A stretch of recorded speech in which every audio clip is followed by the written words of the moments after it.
lá então, hoje eu vim trazer uma reflexão aqui sobre o livre-arbítrio, tá? E também sobre o movimento da vida, que a vida favorece quem está em movimento. Mas antes disso, estava fazendo a oração ali de Jesus para ancorar, e lembrei que Jesus, ele é visto por muitas doutrinas como o Salvador. Tem muitas pessoas que acabam entregando tudo nas mãos de Jesus, né? Um dia ele vai voltar e vai nos salvar. Jesus já veio e já cumpriu sua missão aqui. E curiosidade, tem pessoas que acreditam tanto que ele é o Salvador, que ao desencarnarem, elas ficam presas no túmulo, ali, com o corpo astral, esperando Jesus voltar, e estão ali, às vezes, décadas, esperando um lampejo, né, desse Salvador que ele já veio, já cumpriu sua missão. Qual que era a missão de Jesus? Nos mostrar o caminho. Tanto é que é o lema dele, né? Eu sou o caminho, a verdade e a paz. Então, ele trouxe códigos para nós. Assim como Moisés, o profeta, na época, trouxe códigos. Quais foram os códigos? Né? Aqueles 10 mandamentos. Não matar, não roubai, não cometer falso testemunho, não cobiçar a mulher do próximo. Isso não é mandamento, isso é código de conduta. Porque era o que precisavam naquela época. O povo hebreu era muito disperso, era muito agarrado aos pecados, né? Eram pessoas muito, assim, fora da casinha, digamos assim, e precisava de alguém que trouxesse códigos de conduta. E aí Jesus veio e trouxe um outro código. Qual que era o código que Jesus falou? Amai a si mesmo, amai os outros como a ti mesmo. Ou seja, eu tenho que me amar primeiro, também. Eu tenho que me melhorar. Para aí sim eu cumprir a missão de amar o próximo. Porque se tá bom para mim e tá ruim para o outro, tá errado. Se tá bom para o outro e tá ruim para mim, tá errado. Tem que ser bom para mim e tem que ser bom para o outro. Tá? Então essa reflexão que eu queria trazer antes de mais nada. Bom, livre-arbítrio, né? As colônias luminosas não prendem ninguém, não amarram ninguém à força lá para ficar lá, mesmo que seja para o bem da pessoa ela ficar lá. Se, por exemplo, uma pessoa que ela é mãe ou pai, e o seu filho está aqui no plano físico e a mãe desencarna, e a criança ainda é uma criança, e ela chega lá e fala assim, não, eu preciso voltar, eu tenho que cuidar da minha criança, tenho que cuidar do meu filho. Se ela falar isso, eles vão deixar ir. Eles podem, no máximo, trazer uma reflexão. Não, olha, veja bem, será que ele vai te ouvir? Porque a pessoa está desencarnada. Então, eles não amarram ninguém, eles não ficam forçando a pessoa, porque é o bem dela ficar na colônia. Não, eles não ficam forçando. Por quê? Se o espírito é contido à força, ele não aprendeu a desapegar. Ainda esse aprendizado do desapego ainda não está vivo nela, né? Então, ela vai ser apenas impedida de agir. Ela não trouxe consciência para o espírito ainda.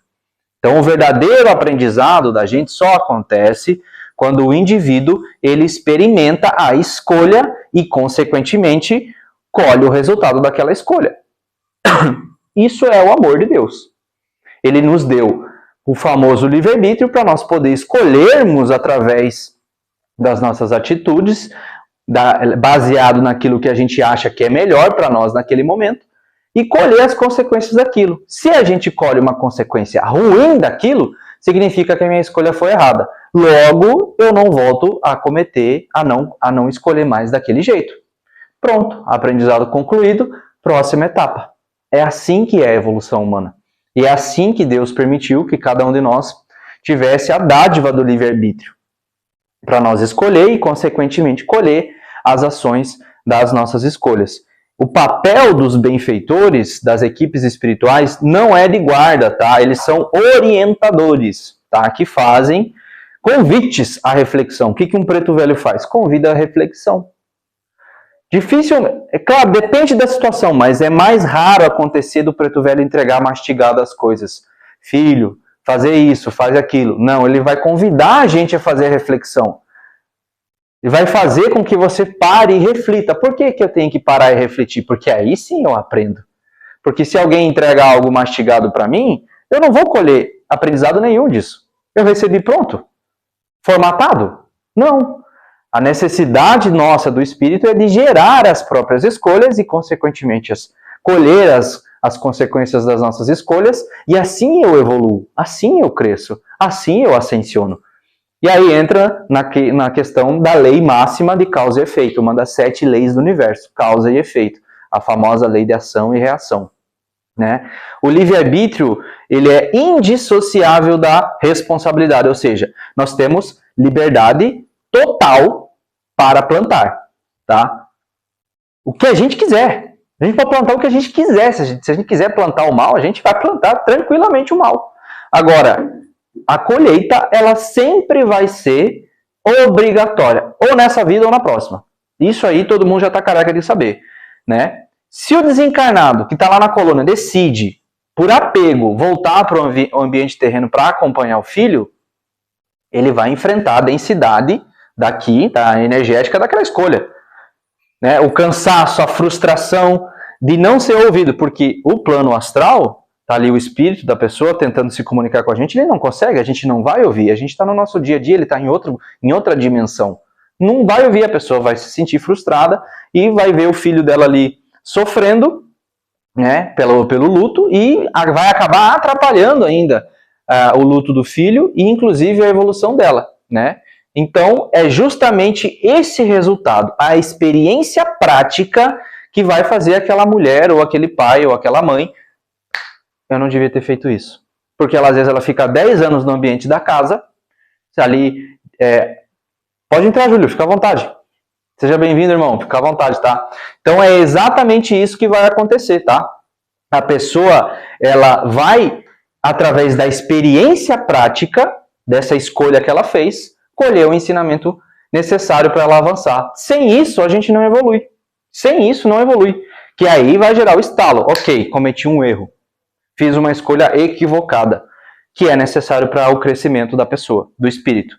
Então, o crescimento verdadeiro pede convicção da gente. Para que ocorra uma verdadeira mudança profunda da nossa consciência, do nosso íntimo, da expansão da consciência, essa decisão tem que vir de dentro. O que essa mãe que acompanhou o filho depois que ela desencarnou acontece com ela? Eu aprendi, eu não devia ter feito isso. A convicção veio dela, não veio do mentor que travou ela de descer aqui para o plano físico ou para o umbral, para procurar o filho, entende? Veio de dentro o estalo da consciência. Se eu faço algo por obrigação, medo, porque existe uma barreira física ali, me impedindo, a nossa mente, a nossa energia, ela vai continuar presa ao desejo original. Qual era o desejo da mãe? Ficar acompanhando o filho que está vivo enquanto ela estava desencarnada. Esse era o desejo dela. Entende? Então, o livre-arbítrio garante que quando a pessoa finalmente decide seguir em frente, ela faz por autorresponsabilidade e convicção, não por submissão. Não porque o Exu, o mentor, o guardião, o benfeitor disse para ela, não vá, fique, vai dar ruim. Não. Ela, convictamente fala assim, eu não vou porque não vai dar certo. Pronto, nasceu o aprendizado. Então o livre-arbítrio é esse direito sagrado que Deus nos deu de errar, de aprender, de escolher, de insistir, de aprender no próprio tempo. E o que é a encarnação? Tentativa. O que é o desafio da vida? Convite ao aprendizado. Todos os desafios da vida estão convidando a gente. Ei, aprenda comigo aqui, ó. Eu estou querendo te ensinar algo. O que é um trauma? Um convite à transmutação. Uma das leis do universo, polaridade. Tudo pode ser transmutado. Um trauma, que é uma dor, pode ser transmutado em serviço, pode ser transmutado em algo bom. É só fazer o trabalho de mergulho interno. A raiva pode ser transmutada em amor. É uma polaridade oposta. A raiva e o amor não são coisas distintas. É ao mesmo nível. É igual o quente e frio. É a mesma base é o termômetro. É a temperatura. É uma polaridade. Então a gente ganhou essa oportunidade de Deus, de livre-arbítrio, de escolher e de transmutar as coisas na nossa vida. Então o livre-arbítrio faz isso. Da gente insistir, errar, aprender, né? Garantindo que nós finalmente a gente pode seguir em frente por livre e espontânea decisão e convicção nossa. Então, isso é o livre-arbítrio, que ele traz a gente para o contexto de adultos espirituais. A gente tem que deixar de ser crianças espirituais e se tornar adultos espirituais, que aí sim permite que a nossa jornada nos ensine o valor do equilíbrio, né? Então, o livre-arbítrio é essa ferramenta pura de autorresponsabilidade, onde o caminho da gente se encarrega de nos educar. A vida é um educandário. A vida é a pedagogia de Deus em ação.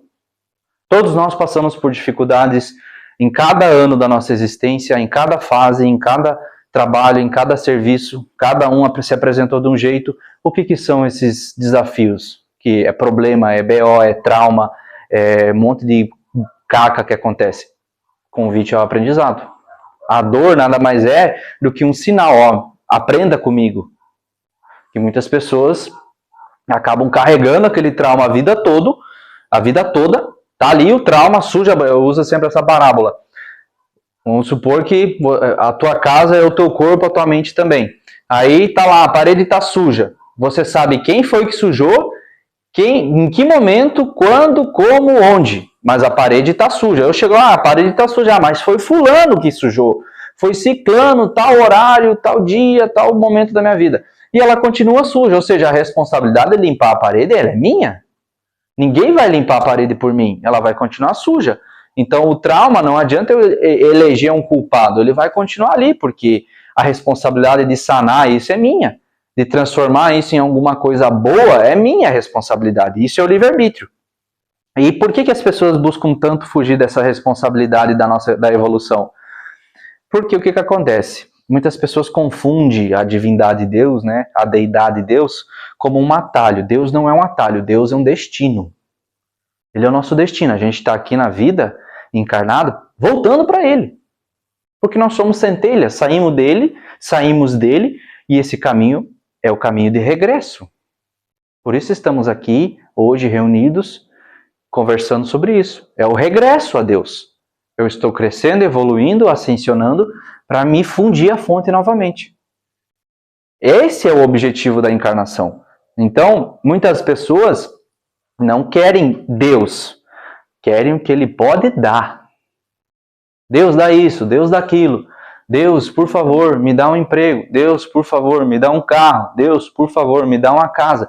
Não é errado, mas a gente está barganhando com Ele. Se você me der, eu vou fazer 10 Ave Maria. Você acha mesmo que existe alguma coisa que aqui nós podemos dar para a espiritualidade como troca? Não existe nada que eu possa dar, que eu vá receber em troca. Não existe, eu vou acender uma vela para você. Acha que espírito precisa de vela? Quem precisa de vela é nós.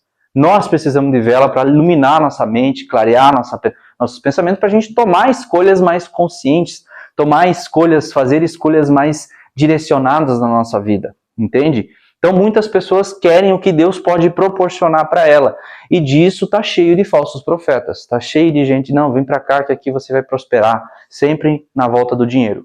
Entendam, prosperidade é um bolo, dinheiro é só uma fatia, prosperidade é alegria, é paz, serenidade, é bem viver, é harmonia, sabe, é clareza, é serviço, é amor. O dinheiro é uma consequência, ele é a lei da atração, vem sozinho, de acordo com o teu movimento de consciência. Então essa ideia de que não é que Deus pode nos dar alguma coisa, mas sim no que Ele pode nos transformar. As pessoas não pedem para Deus, Deus me transforma. Aí a gente está fazendo o pedido correto, me transforma. Aí se prepara, porque vai vir desafio. Porque para a gente se transformar, a gente precisa de situações. E situações nem sempre são situações boas.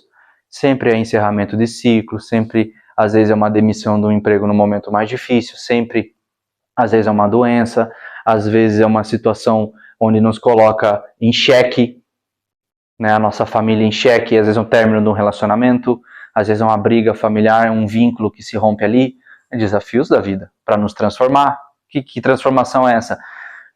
Melhoramento interno para nos tornar seres humanos melhores. Esse é o caminho. Quanto mais vocês não precisam, teoricamente e na prática também, estar num lugar para cultuar Deus, para ter essa conexão. Não, Deus está aqui, você é Deus, você é uma centelha. Deus está onde eu estiver. Se eu levar isso para lá, para fora, e me tornando um ser humano melhor, tá feito. mais benevolente, mais caridoso, mais bondoso, mais paciente, controlando os instintos, que nós estamos no meio da cadeia. A gente nasceu primeiro no reino mineral, depois vegetal, depois animal, depois hominal. O hominal é o ser que consegue olhar para os instintos animais e olhar para a consciência. Então é o meu objetivo controlar os meus instintos de raiva, de luxúria, de ganância, de orgulho, de ego e trabalhar as minhas virtudes morais. É isso que nós estamos sendo convidados diariamente. Todos os dias se apresentam situações que colocam em xeque as minhas virtudes de calma, de paciência, de benevolência, de amor ao próximo, de amar a mim como eu amo o outro, de amar o outro como eu amo a mim. Todos os dias tem opções da gente escolher, decidir ir em direção aos instintos e em direção às virtudes. Entende? Então, se a gente pede para Deus nos transforme, vai vir as transformações necessárias. Porque a prova, ela está em favor do aprendiz, do aluno. A prova nunca está desfavorecendo o aluno. Essa parábola da criança, do adolescente que está no terceiro ano do ensino médio, reprovou em todas as provas, pegou provão no final do ano. Você acha que o provão está ali como uma situação que vai desfavorecer o garoto? Não, está ali para favorecer. Se ele estudar a quantidade necessária, ele vai passar na prova. Pronto, vai para a faculdade. Passou de nível. O que é a prova? Nos convidando a passar de nível. Sempre. Os desafios da vida é esse convite. Venha, me enfrente, supere a mim e passe de nível. É esse constante avançar da consciência até chegar nos níveis mais sublimes da existência. E é assim o tempo todo, sempre controlando as virtudes, paciência, benevolência, caridade, amor ao próximo, né? Essas virtudes que Jesus ensinou como guia. Ele veio aqui para ser esse guia, esse modelo. Me siga, eu carrego a verdade. Ele era tão verdadeiro que mataram ele, né? Mas faz parte. Então, esse é o código anti-inércia de Deus, tá? Essa possibilidade de nos transformar, tá? Anti-inércia e anti-imediatismo, tá? A gente acredita que Deus, ele é assistencialista, né? Deus, ele nos coloca no papel sempre da ação constante diante da vida. Se a gente barra num desafio e fica parado, estagnado, deitado, recusando aprender com aquele desafio, pronto, isso aí é o prato cheio para a inércia, para a estagnação da nossa vida. Por quê? A gente atende bastante pessoas aqui na apometria com problemas de depressão. Claro, tem bastante agentes externos, né? Chips, implantes, tem obsessores, tem magia, as glândulas, tem os chakras de desarmonia, tem as vidas passadas, claro que tem. Mas para ela chegar lá, ela primeiro teve que se tornar uma pessoa rebelde, porque a depressão, muitas vezes, é uma pessoa que ela se recusa a aprender com o desafio que está sendo colocado para ela. Ela se torna resistente ao aprendizado. Por conta da falta de consciência, ela não sabe que aquilo ali não é uma coisa que está desfavorecendo ela, mas que pelo contrário está favorecendo ela. Então Deus nos coloca nesse papel de ação constante diante da vida, mostrando que o universo não favorece quem está estático, esperando o cenário ideal. Não adianta a gente ficar esperando o cenário ideal para investir no negócio, para sair de um emprego, para melhorar de vida, achando que as coisas vão cair do céu. Não existe isso. O cenário ideal nunca vai vir. Mas o universo favorece quem está em busca nesse processo através da movimentação. O que é a sorte? Não existe sorte no universo. A sorte é o encontro da oportunidade com o preparo. Simples. Eu me preparei, eu estudei 3, 4, 5 anos, lá na frente surge um concurso, eu passo naquele concurso, pronto. Quem aqui já passou por isso? Estudou, lá na frente surgiu uma oportunidade, passou, pronto, está concursado, ou enfim. A sorte é o encontro da oportunidade com o conhecimento. Então, se estão em algum movimento hoje, na vida de vocês, buscando melhoramento da parte financeira, da parte da prosperidade, ou qualquer que seja, continuem, não parem, não esperem o cenário perfeito, porque não vai chegar. O cenário perfeito é esse. A gente costuma falar, eu e a Karina, que a gente está o tempo todo trocando o pneu do carro com o carro em movimento. Porque você avança, aí vem um ajuste. Avança, bagunça tudo, ajusta. É assim que é. A vida é assim. Ela favorece o movimento. Sempre. Então a vida vai entregar vitórias para quem, apesar da insegurança, apesar do medo, apesar da frustração, continua em movimento, mesmo sem ter a certeza do sucesso. E isso também isso aqui não é sobre dinheiro. Isso aqui não é sobre empresa. Não é sobre a minha carreira. Isso aqui é sobre consciência. Porque se eu quero ascensionar e chegar num nível sublime, eu tenho que estar em movimento, eu tenho que estar estudando, eu tenho que estar fazendo terapia, eu tenho que estar buscando me melhorar constantemente. Todo o tempo, todos os dias.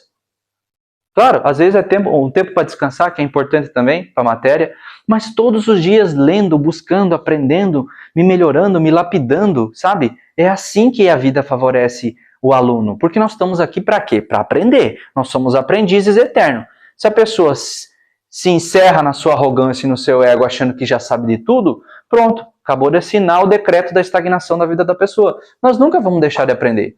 É sempre aprendizado. A gente avança 10, 4 passos, vem a espiritualidade e fala assim, meu filho, aqui eu vou te mostrar uma coisa que você não conhecia. E é assim que é. E a gente acha que a gente sabe tudo.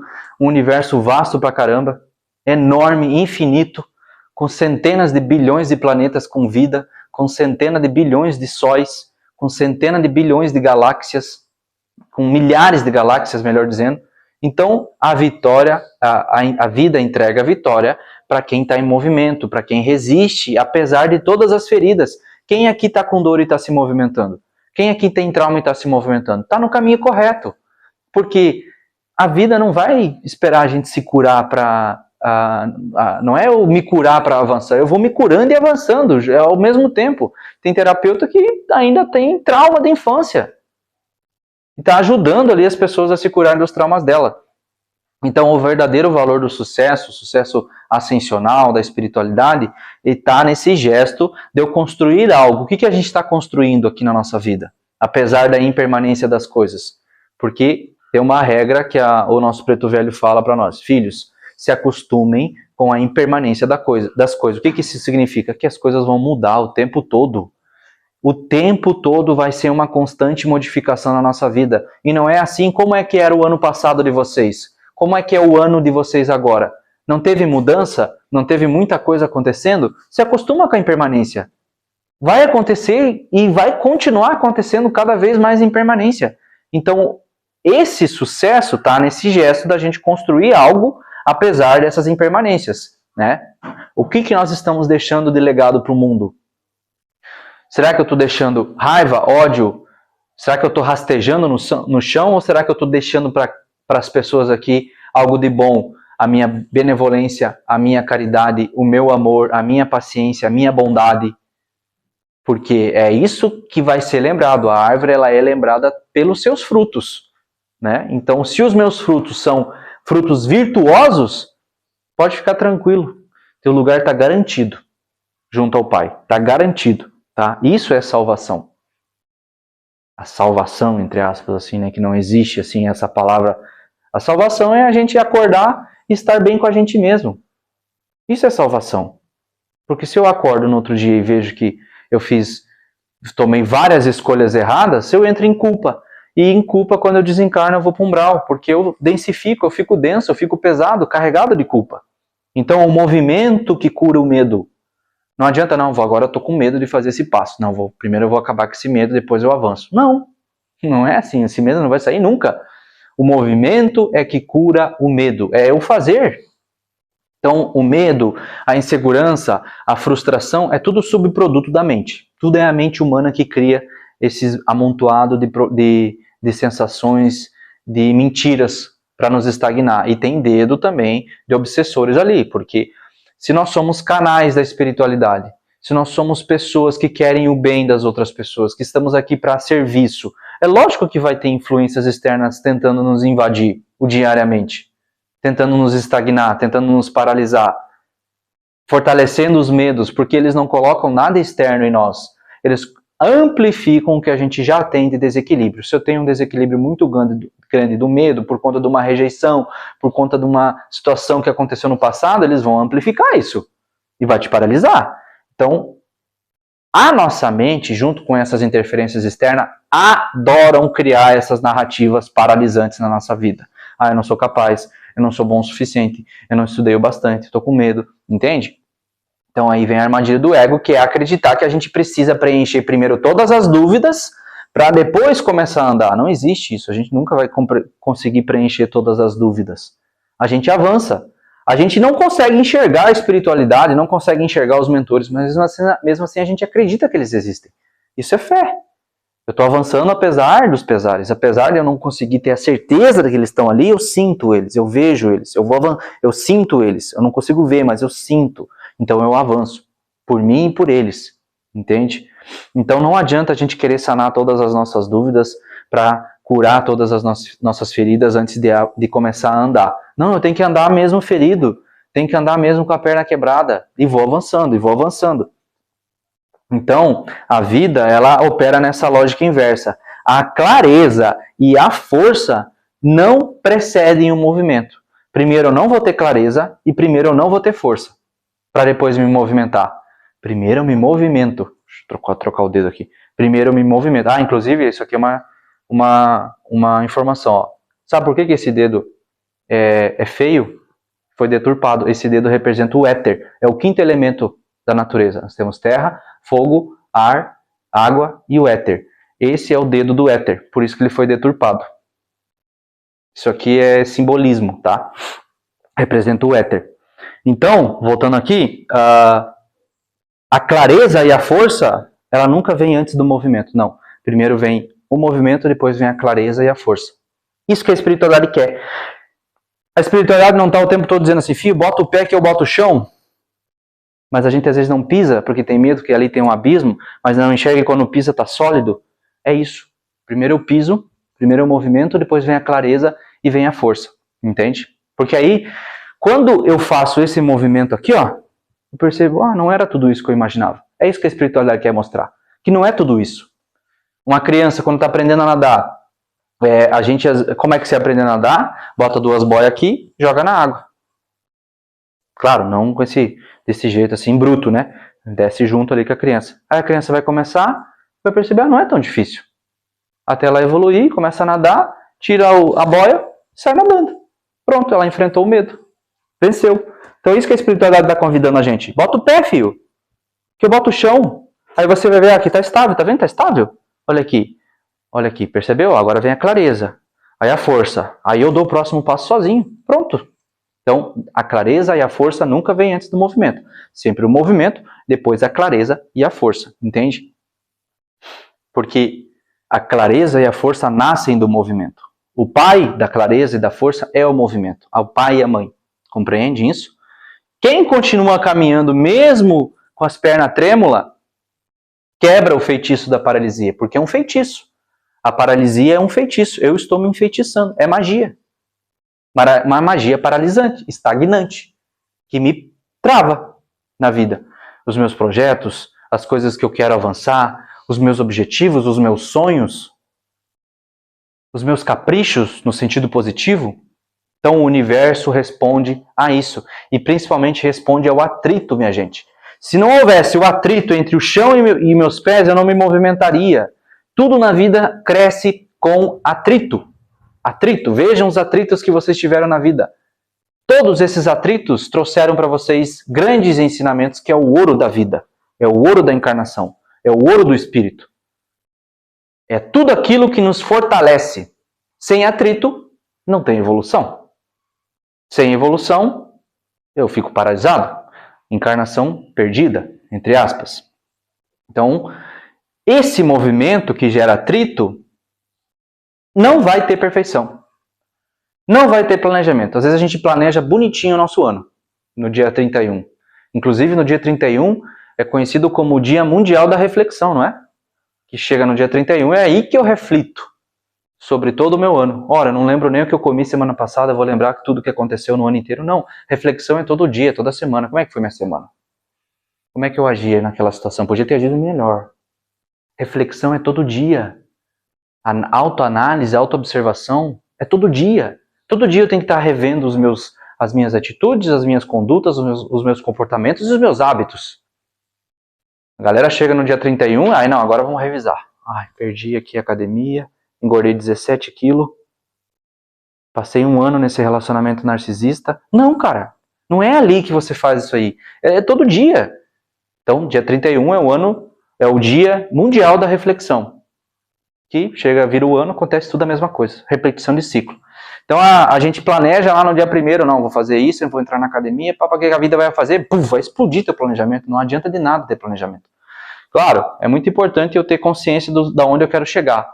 Mas entenda que a impermanência da vida, a ciclicidade da vida, ela é favorável à nossa evolução e o que é favorável à nossa evolução a gente não controla nada. Porque o que é bom para mim nem sempre é o que eu quero. Nem sempre o que eu acho que é bom realmente é bom para mim. Não. A espiritualidade vai mostrar para você que o que é bom para você às vezes é ser demitido. Para você ter coragem de começar o teu próprio negócio. Às vezes é uma crise para você ter consciência dos gastos. Então nem sempre o que eu acho que é bom para mim realmente é. Às vezes o que é melhor para mim, a espiritualidade vai me dar, o preto velho vai me dar, o Exu vai me dar. Eles adoram fazer isso, realmente ensinar a gente, mas de um jeito que é doloroso. Mas é sempre um convite a aprendizado. Sempre, sempre, sempre. Inclusive, uma das melhores orações que a gente pode fazer para as outras pessoas é que Deus te abençoe. Não é essa, que Deus te abençoe, que te ilumine, que entregue tudo que você que te abençoe, te traga muitas bênçãos. Não. Que o melhor possível seja entregue para você que favoreça a tua evolução. Ponto. Você abençoa a pessoa de um jeito que você não tem noção. Inclusive, não sei se vocês sabem, mas quando eu abençoo alguém, esse poder tem um poder 3 vezes maior de quando eu faço isso por mim mesmo. 3 vezes maior quando eu abençoo alguém. Quando eu vai com Deus, que Deus te entregue o melhor possível, que favoreça a tua evolução. Isso tem um poder, minha gente, que vocês não têm noção. Comecem a praticar isso, tá? A enviar para as pessoas isso, tá? Então, não é a perfeição do planejamento que vai realmente trazer para nós bons resultados. Não. É o atrito. Então, quando tiver com atrito, dança no atrito. Surfa o atrito, que ele está ali para te movimentar, para você crescer, para você aprender, para você se lapidar, para você se tornar ascensionado. Porque nós somos carvão. O que é um diamante? Um dia ele foi um carvão. Mas aí, o movimento de pressão da Terra, mais a temperatura do núcleo, fez ele se tornar um diamante. Nós somos diamante em informação. Quem já está desperto, consciente, é um diamante bruto. Não tem as facetas ali perfeitas. Aí vem o ajuste fino. Porque, ok, fiz vários movimentos de consciência. Eu sei onde estão as minhas sombras. Eu sei onde estão os meus traumas. Eu sei onde eu preciso melhorar. Mas eu ainda não fiz esses movimentos de realmente integrar tudo isso. Eu ainda estou fragmentado. Aí vem um ajuste fino, vem as facetas do diamante. É isso que nós estamos fazendo aqui. A resistência, pessoal, ela não é ausência de dor, tá? Ela é uma persistência direcionada. Ou seja, resistir apesar de todas as feridas que a gente tem na vida não significa a gente se anestesiar ou fingir que a dor não existe. Cuidado com a anestesia, com a fuga da dor. Porque a dor ela não é para ser fugida ou anestesiada. O que acontece se eu quebro essa perna e vem uma anestesia? Eu não sinto mais dor, eu acho que eu estou curado. Eu anestesiei. E se eu acho que eu estou curado, eu vou começar a jogar bola com essa perna mesmo quebrada. O que vai acontecer quando a anestesia passar? Aí vem a dor triplicada. Muitas pessoas hoje estão anestesiando a dor. Com cigarro, com vícios, com drogas, com cocaína, com maconha, com álcool, com festa, com balada, com sexo depravado, né? Com tudo isso, anestesiando o seu dia a dia tribulento, anestesiando as suas dores do passado. E o que acontece sempre no outro dia? A bad, que é prima irmã da depressão. Porque de bad em bad eu vou construindo o meu cárcere. Vamos supor que essa pessoa, a gente tem que entender que as pessoas que elas estão na inconsciência, e eu não falo aqui num tom de julgar, não, é o processo delas. As pessoas que estão na inconsciência, elas estão numa prisão de portas abertas. Essa prisão de portas abertas, ela está aberta a prisão. É só ela sair. Só que tem um momento chave, que essa prisão fecha. E não há mais chance de sair dali. Tá? Então, resistir apesar de todas essas feridas não significa anestesiar ou fingir que a dor não existe. Não, eu sei que a dor existe. Significa que o meu propósito de construção ele é muito maior do que o meu desconforto temporário. Ou seja, muitas pessoas estão sofrendo um desconforto da dor hoje e se paralisam nisso. Só que o avançar é com o desconforto mesmo. É desconfortável crescer. Não é confortável.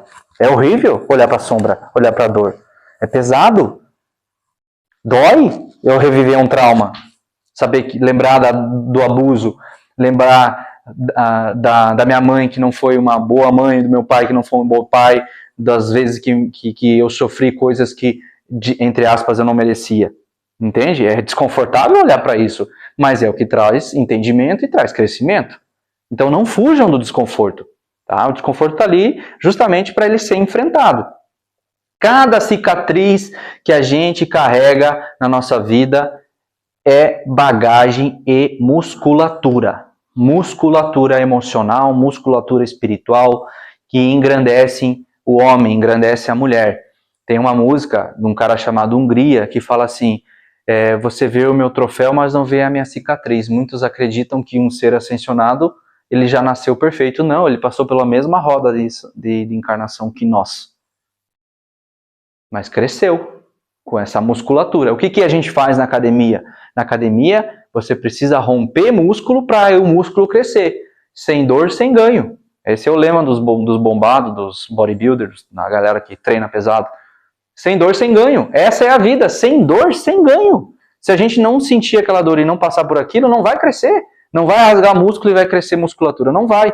Então a vitória que a vida entrega para quem está em movimento não é uma loteria, não é um trimania, não é uma grana fácil. Não, é o resultado natural de alguém que se tornou maleável, flexível, porque está ali o desconforto, está ali o atrito. Eu preciso surfar isso, maleável, flexível, igual um rio. O rio, o que ele faz quando ele enxerga uma pedra? Ele contorna. Ou passa por cima. Tranquilo. Não afeta o movimento dele. Ele segue. As pedras no nosso caminho, elas estão ali para nos ensinar a ser maleável, a ser flexível. Transborda, vai pelos lados, desvia, e aí segue o curso do rio. Entende? Então, a vitória é essa, de alguém que cresceu, se tornou maleável, forte o suficiente para sustentar esse próprio crescimento. Porque se dessem para nós a luz de um mestre ascensionado, a gente não dá conta. É muita responsabilidade carregar uma luz. Não é à toa que a gente está aqui às vezes e se mata chorando com a energia de Jesus, com a energia dos guias. Tamanha a iluminação. E a gente não aguenta. Chega a explodir o coração de dor, de dor não, de amor. Isso é o crescimento. Isso é a luz dele. A gente ainda não está lá para sentir aquilo e não se perder naquela dor. Então, eles dosam a luz espiritual que eles entregam para nós, para que o nosso coração não exploda. Inclusive, tem um livro muito interessante que é o livro de Ranieri, que ele desceu nos porões do abismo, assim como fez Júlio Verne, né? E tinha um anjo lá que era um dos que auxiliavam nessa caminhada. Dante Alighieri, obrigado. Dante Alighieri, que fez a Divina Comédia, né, se alguém tiver interesse. E Ranieri desceu lá, desdobrou e foi para o astral inferior, e tinha um anjo chamado Atafon, que ele era um anjo que cuidava do abismo lá, das trevas. E ele tinha que baixar a luz dele, porque se ele irradiasse toda a luz de anjo dele, o Ranieri desmaiava. Então a gente tem que ter sustentação no nosso crescimento. Um prédio, para crescer alto, ele precisa ter uma base muito sólida. O que nós estamos construindo aqui? Base. Sustentação para o nosso crescimento. Igual uma árvore. Uma árvore ela tem que crescer o máximo possível para baixo, que é a matéria, para ela poder crescer o máximo possível para cima. E aí nós desconstruímos aquela ideia de fuga da matéria. Não, eu tenho que viver com a matéria o máximo que eu puder. Isso aqui, a matéria, não é para mim fugir, é para mim enraizar. Crescer para baixo, para mim subir. Entende? Então, esse é o prêmio, a vitória, a gente se tornar forte para sustentar o nosso crescimento. Então, o sucesso na impermanência, o valor está no nosso gesto, né? Essa é a chave de ouro. Em um mundo onde que tudo muda, onde os resultados materiais oscilam e as circunstâncias são todas instáveis, as circunstâncias são instáveis. Tudo é instável na nossa vida. Colocar a nossa felicidade ou o nosso valor apenas em resultado final é um passaporte para a nossa frustração. Então eu não tenho que, quando eu tiver aquilo eu vou estar bem. Quando eu tiver aquilo lá eu vou estar bem. Quando eu chegar nesse patamar eu vou estar bem. Não, o processo é que traz a alegria. Porque eu tenho um sonho, quero ir para Disney. Aí eu vou para Disney, eu volto e aí? E agora? O que eu vou fazer? Conquistei meu sonho. Entende? Então, não é o resultado final, mas é o caminho, é o crescimento que eu tive para chegar lá, eu tive que batalhar, tive que aprimorar. Porque quando eu chego lá, eu contemplo, mas a minha vida continua preenchida, feliz. Entende? Então, colocar nossa felicidade ou o nosso valor apenas ao resultado final é o passaporte para a frustração. Igual essa parábola. Essa parábola eu vi da Lúcia Helena Galvão, que é uma filósofa. Eu tenho plena certeza que ela é um mestre ascensionado que veio aqui na Terra para esmiuçar a filosofia para nós. Então, o verdadeiro sucesso é esse gesto consciente de construção, onde cada passo que eu dou, eu estou deixando a minha marca, eu estou deixando o meu tijolinho, eu estou deixando o meu amor, eu estou deixando a minha luz, eu estou deixando o meu altruísmo, a minha benevolência, e aí eu vou me construindo, eu vou ajudando todo mundo, e quando eu chegar lá, eu vou estar bem, conquistado, porém, mais feliz ainda por ter mais coisas a conquistar. Então, é essa integridade de eu colocar um tijolinho todos os dias, a qualidade na intenção, na presença, no aqui e no agora. Então o resultado externo da gente, que é fruto do nosso trabalho, eu me ver externamente como um ser pleno, ele pode até, às vezes o resultado externo também em relação ao nosso trabalho, em relação à nossa empresa, em relação à nossa vida material, digamos assim, ela pode até desmoronar pela impermanência da matéria, porque a gente não sabe o dia de amanhã. Às vezes a gente constrói uma empresa sólida, dura 15 anos e depois ela desmorona por conta da impermanência das coisas. Mas o que eu me tornei enquanto eu construí aquilo ali, ninguém pode me tirar. Então esse é o convite que eu trago para vocês da reflexão. Vocês estão aqui buscando sucesso externo também, né? Assim como o sucesso interno, mas é uma construção que ela tem que ser consciente, presente, para que quando eu chegue lá, se desmoronar, eu não vou me perder naquele desmoronamento, porque o que eu me tornei para chegar lá é muito mais valioso, é muito mais valoroso do que propriamente dito aquela conquista, entende? Então isso se conecta com o nosso livre-arbítrio de escolha, que é eu escolher o que eu estou fazendo dia após dia para chegar no meu resultado. Consciente daquilo que eu quero, consciente em me tornar uma pessoa melhor, um ser humano melhor, porque é isso que me conecta com a espiritualidade. No pé da goiaba, eu me tornar um ser humano melhor. Às vezes a pessoa ela não vai a doutrina nenhuma, mas ela é uma pessoa bondosa que vocês não têm noção. Essa pessoa já está na quinta dimensão. Já está. A gente assiste uma moça chamada Halu Gamache e ela desdobra no astral e conversa com os espíritos. E tem uma mulher que ela é costureira. Ela desdobra também, essa mulher, ela encontrou no plano astral essa senhora que costura, ela está encarnada ainda, em alguma cidadezinha, lá no interior no meio do Brasil, não sei a cidade. Ela é costureira, ela faz roupas para as pessoas, obviamente, e essa pessoa vai para a quinta dimensão. O mentor dessa moça, a Halu, falou, essa aqui vai para a quinta dimensão já. E ela falou assim, que legal, top, o que ela faz? Ela costura, e aí o que ela faz? Aquelas pessoas que têm condições de pagar um valor a mais para aquele vestido, ela, esse aqui para você que tem condições é R$200, para aquela pessoa que não tem, é um pouquinho mais barato. E essa pessoa tem um amor, tem uma gentileza, tem uma plenitude. E ela assiste a Halu às vezes, essa moça, que traz conhecimentos assim muito aprofundados sobre espiritualidade. E ela fala assim, eu não entendo nada do que você está falando, mas eu sinto. Eu não sei ler e escrever, mas eu nunca li um livro na minha vida, mas eu sinto o que você está falando. Pronto, se conecta com os sentimentos. A gente não precisa ser teórico, a gente não precisa ser detentor de conhecimento gigantesco. Se a gente tem um coração puro, consciente de amor, de caridade, de benevolência, pronto, já está conectado com a fonte, já vai ascensionar por é natural isso, entende? Bom, pessoal, agradeço demais por ter ouvido e vamos lá então para o atendimento.